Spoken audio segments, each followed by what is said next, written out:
The past was suddenly closer than any of them had ever imagined. Winston approached it like a kid about to press a forbidden button. So, we just pick a year. Jess flipped through Carl the janitor's old notebook she'd found nearby. It says to think of a date and touch the dial. Nick squinted at the machine. This thing looks like it was made out of microwaves and car parts. Why do I feel like it's going to turn us into popcorn? Faith, Nicholas, Schmidt said dramatically. Faith. Jess took a deep breath. Okay. We'll each decide whether to go. If you want to stay, stay. But if you're coming, just hold hands or something. That's how these things work, right? Winston was already grinning. I'm going. I'm gonna be the next LeBron James, but cuter. Jess looked at Nick. You don't have to. Nick stared at her for a moment. Then he exhaled. Fine. But if I die in the past, I'm haunting you. She smiled. Deal. Schmidt and Cece stayed back as Jess, Nick, and Winston formed a small, nervous triangle in front of the machine. Winston reached out dramatically and pressed the red button. The air around them shimmered, vibrating with light. Jess felt her stomach twist like an elevator dropping.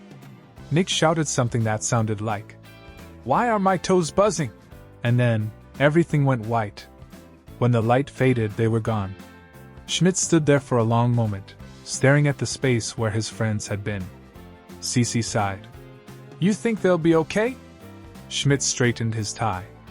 Honey, they're Jess, Nick, and Winston. Of course not.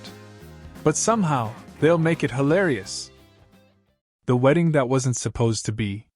Sunlight spilled through the rooftop garden like it had been rehearsing all week. White chairs lined a narrow aisle, and a jazz trio played a song that was probably meant for slow dancing but somehow made everyone tap their feet instead. Jess straightened her dress for the 5th time.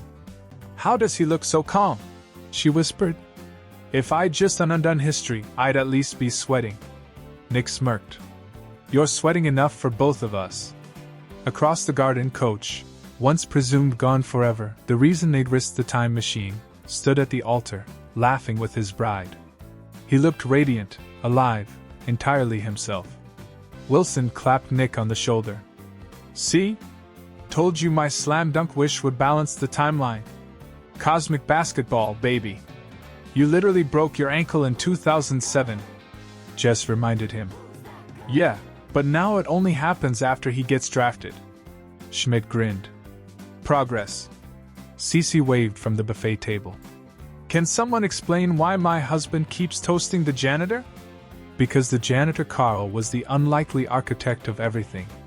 He stood near the bar, wearing a bow tie made of duct tape and holding a glass of champagne like it was a Nobel Prize.